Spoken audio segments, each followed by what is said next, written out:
जय हिंद फ्रेंड्स। कभी भी किसी मां बाप को अपने बच्चों को हतोत्साहित नहीं करना चाहिए। कम से कम मां बाप को। अगर आपके घर में आपका बच्चा तैयारी कर रहा है, आपकी बेटी तैयारी कर रही है, आपका बेटा तैयारी कर रहा है, उसको प्रेशर मत दीजिए। सर आईएएस बहुत बड़ा प्रेशर है सर, बहुत बड़ा। ये कोचिंग वाले आपको नहीं बताएंगे सर। आपका बच्चा दिन भर प्रेशर कुकर बना रहता है सर। ऑप्शनल रिवाइज करना, मैं जानता हूं आप नहीं जानते इन बातों को। बहुत सारे लोग हैं आप में से, जैसे मेरे माँ बाप नहीं जानते थे, ऐसे आप में से बहुत सारे माँ बाप हैं जो नहीं जानते होंगे। कोई बात नहीं सर, अपने बच्चों पर दबाव मत बनाइए सर। उन्हें जब भी फोन करिए शाम को कुछ पॉजिटिव खबर सुनाइए, कुछ अच्छा बताइए, कुछ मोरल बूस्ट करिए उनका। उनसे कहिए कि भाई तुम्हारे लिए क्या है, तुम तो मुझे डर है कहीं आईएएस बन के छोड़ ना दो। सर उतनी लाइन जो होती है ना सर, दुनिया कहे ना कहे सर कोई फर्क नहीं पड़ता, लेकिन जब मां बाप ये बात कहते हैं ना सर, सर बहुत फर्क पड़ता है सर। मैंने अपने पिताजी से देखा सर, बहुत फर्क पड़ता है सर, बहुत फर्क पड़ता है। मां बाप को अपने बच्चों का प्रोत्साहन, उन्हें डराना नहीं चाहिए।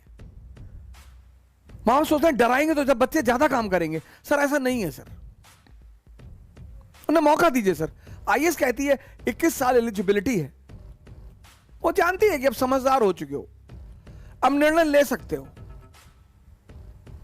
आप उनसे सच्चाई बता दिए कि देखो बेटा पढ़ा ही सकते हैं, एक बार ये सारा पैसा पढ़ाई में लग गया फिर उसके बाद तुम्हारी कोई मदद ना कर पाएंगे, तो जब तक आ रहा है तब तक तुम कहीं स्टैब्लिश हो जाओ। जिसको दुनिया में यह समझ में नहीं आया कि धर्म एक है,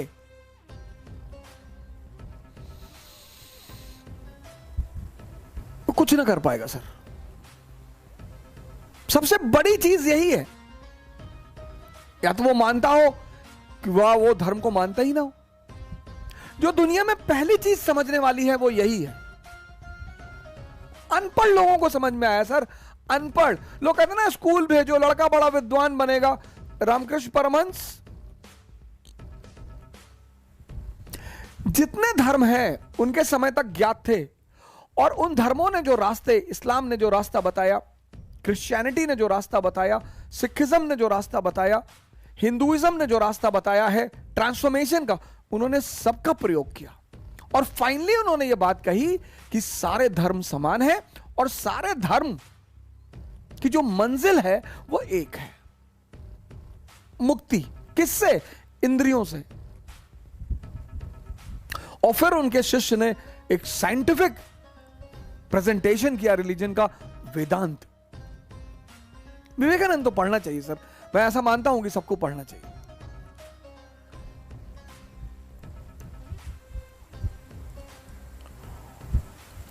जब तक आप छोटी छोटी चीजों से मुक्त नहीं होगे ना सर, राइज कैसे करोगे, उठोगे कैसे?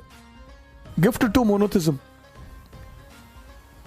जब सती प्रथा का विरोध करना शुरू किया उन्होंने, और हाहाकार मच गया समाज, हाहाकार मच गया। जो हाल इंस्टेंट ट्रिपल तलाक का हुआ, वही हाल उस समय मैंने अंदाजा लगाया, मैंने फील किया कि यार कितना हिंदुओं को बुरा लगा रहा होगा उस वक्त। सती प्रथा हिंदुओं के किसी धार्मिक ग्रंथ में मेंशन नहीं है, किसी। जब बेंटिक ने सती प्रथा खत्म किया तो राधाकांत देव थे धर्म समाज के संस्थापक, उन्होंने बेंटिक को एक पत्र लिखा। राधाकांत देव, क्रॉस चेक कर लेना, धर्म समाज के संस्थापक। तो उन्होंने बेंटिक को एक खत लिखा कि हिंदू रीति रिवाज में गैर हिंदू को दखलंदाजी नहीं करना चाहिए वरना हम बगावत करेंगे। तो बेंटिक ने बुलाया राजा राम मोहन रॉय को कि क्या चाचा, तुम तो कह रहे थे हमारा धार्मिक मुद्दा ही नहीं है। हाँ बोले बिल्कुल नहीं है। बोले ये देखो लेटर आया है, बगावत की धमकी दी है। बोले बुलाओ, बुलाओ इसको, राधाकांत देव को बुलाओ। राधाकांत देव को बुलाया गया। बोले बताओ कहां लिखा है, किस धर्म में, पेज नंबर दिखाओ, चैप्टर दिखाओ, बुक दिखाओ, कहां लिखा है? उपनिषद में लिखा है, वेद में लिखा है, पुराण में लिखा है, कहां लिखा है? कहां इस प्रथा को मान्यता दी गई है?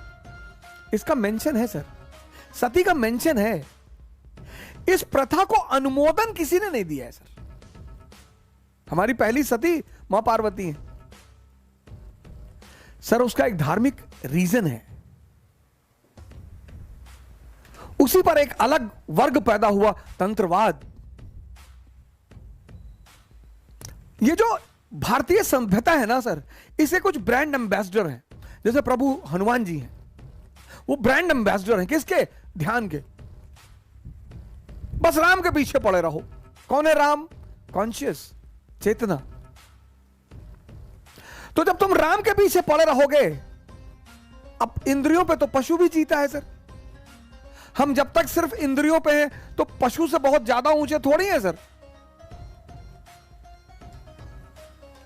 लेकिन प्रभु हनुमान का कहना है कि राम के पीछे पड़े रहो, पर 24 घंटा राम के पीछे पड़े रहो, तुम भी भगवान बन जाओगे। हनुमान चालीसा इतनी साइंटिफिक किताब है सर। मैं चर्चा करूंगा सर, मैं निश्चित तौर पर चर्चा करूंगा। जितना मुझे पता है मैं उतना तो चर्चा करूंगा ही सर। जो मुझे नहीं पता है मैं आपसे पूछ लूंगा। प्रभु राम ब्रांड एम्बेसडर हैं सर, ब्रांड एम्बेसडर हैं सर एक आइडियल राजा के, कि जो इंद्रियों से ऊपर उठ जाए, बस वही एक आदर्श राजा बन सकता है। इसी को इस्लाम ने कहा एनलाइटेंड एरिस्टोक्रेसी। सब राजा नहीं बन सकते सर। जिसके खुद की हवस जिंदा हो, वो किसी के लिए क्या करेगा सर। इसलिए हमारे नेताओं ने सोचा तत्कालीन कि शिक्षा प्रणाली को ध्वस्त कर दो, कि ये 1 अरब 30 करोड़ लोग सोच ना पाए, इनको उलझा दो। किसमें? आरक्षण में। ये ले, हाँ दलित मुसलमान। मैंने जब ये शब्द पढ़ा पहली बार, दलित मुसलमान।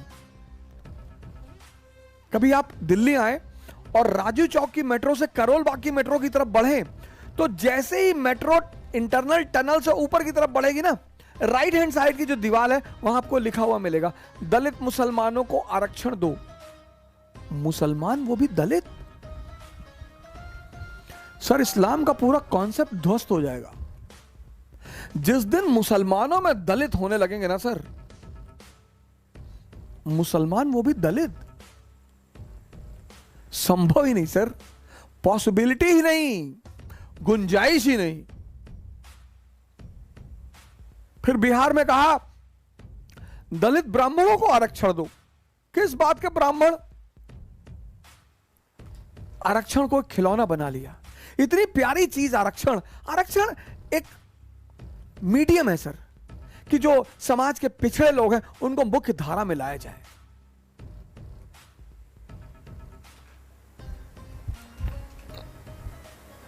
उसको राजनीति का हथियार बना दिया। ऐसी बड़ी सारी बातें हुई, लेकिन मैं सोचता हूं कि राजा राम मोहन रॉय जी को कितना कष्ट उठाना पड़ा होगा सर। जब लोग सो रहे हो और आप उन्हें जगाने की कोशिश करेंगे तो लोग आप पर बहुत नाराज होंगे, और खासकर सुबह जब नींद गहरी होती है। चेंज, परिवर्तन तो होकर ही रहेगा। इस दुनिया में बस एक चीज अपरिवर्तन है, वो है परिवर्तन, चेंज। चेंज तो होगा। अब ये जो द्वापर का आदमी कहते हैं द्वापर का समय बड़ा अच्छा था, जब भी भौतिक मटेरियल चीजों का कम विकास होगा, आदमी दो ही उस पर रहता है, या तो वो कॉन्शियस पे जीता है, और जो कॉन्शियस पे जीता है चैतन्य पर, उसको दुनियावी चीजें बहुत नहीं चाहिए। जो सेंसस पे जीता है, सेंसस पे, उसको दुनियावी चीजें चाहिए।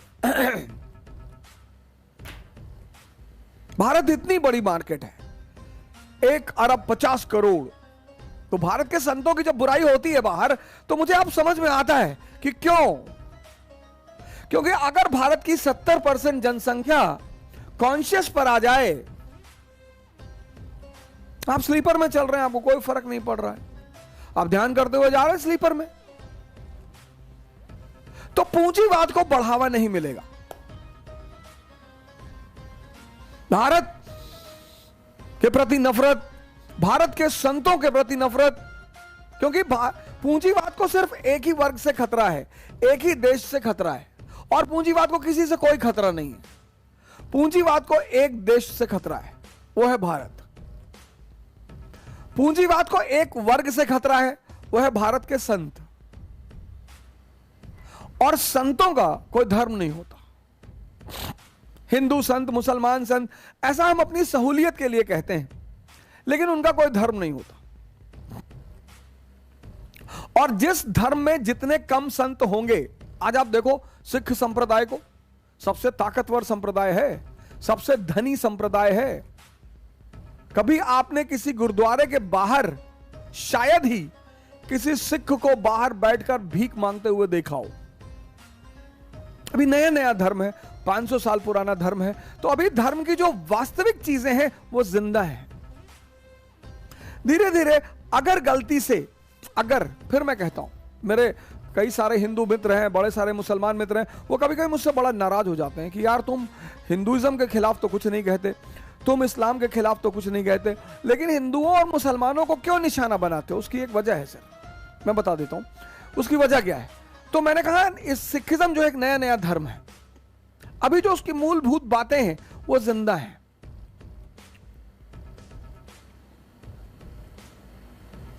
इसलिए सिख दुनिया के दूसरी रिचेस्ट कम्युनिटी है। अगर गलती से, पूरी लाइन सुनिएगा तब गाली दीजिएगा, अगर गलती से यह धर्म भी पूरी तरह से पुरोहितों के कंट्रोल में आ गया, तो जो आज हाल बहुसंख्यक मुसलमानों का है और एक अच्छे खासे हिंदुओं का है, वही इनका भी होगा सर। पुरोहित जो है वो धर्म के तथ्य से वाकिफ है, उसकी अंतरात्मा से वाकिफ नहीं है। यह बात मैं अपने बड़े सारे मुसलमान भाइयों को बोलता हूं कि तुम एक आधारभूत बात को नहीं समझ रहे हो। पुरोहित हिंदुओं में भी है, लेकिन हिंदू धर्म का, हिंदू जो है वो बहुत बड़ा तबका हिंदुओं का, वो उन्हें एक स्थान देता है, लेकिन वो जानता है इनको तथ्यात्मक जानकारियां हैं। ये स्कूल के टीचर हैं,